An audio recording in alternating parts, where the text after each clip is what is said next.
So you've got the DJI Osmo Action and you're off using it, but you want to know how to get the most out of all the features of this little camera.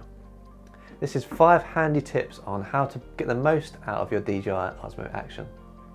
I've been using the DJI Osmo Action extensively since I first got it, and I've collated my thoughts into 5 different videos.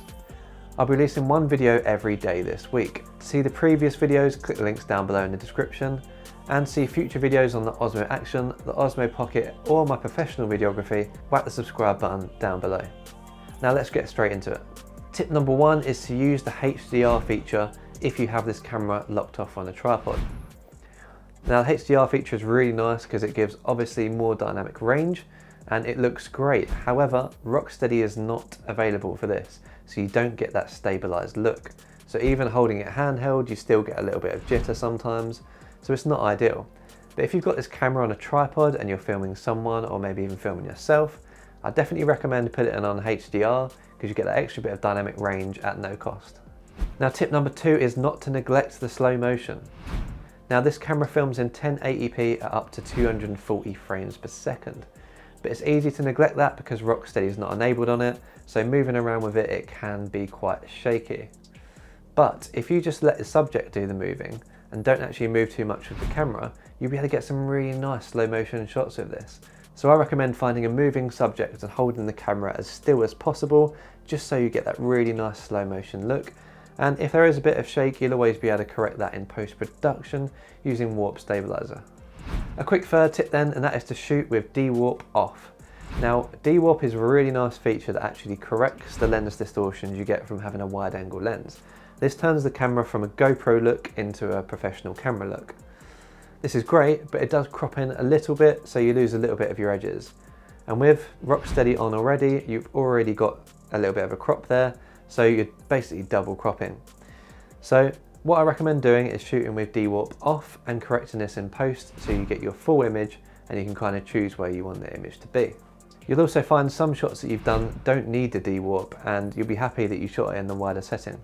My next tip is to shoot in D-Cine-like so you can correct the colours later. Now if you're an amateur shooter or someone who just wants to run and gun, this maybe is not the best option. But if you're trying to get really nice smooth cinematic footage out of this, then colour grading can really make the difference.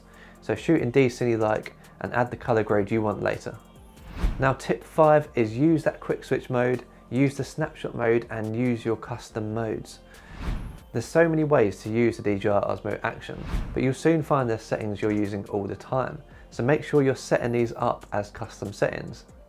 To do that, I've got a link in the description which links to my complete user guide which I posted the other day. Once you've done this, you can then set them up to the quick switch button so that when you press this quick switch button, you're only switching then between your most used settings. You can also set this to the snapshot button. So when the camera is turned off and you just press the record button, you can set it to do one of your custom settings. So for example, my most used setting is 4K at 60 frames per second. So when the camera is turned off and I press the record button, the camera will automatically turn on and start recording at 4K 60. That means I don't have to mess around with turning the camera on, waiting for it to turn on, and then pressing the record button, and I haven't missed the shot. This is really handy and I definitely recommend getting these sorted out early, just so you can get the best out of your DJI Osmo Action. This has only been a short one, but I hope these tips really helped you. I'll be posting my final planned Osmo Action video tomorrow. For all the previous videos, check the links down below in the description.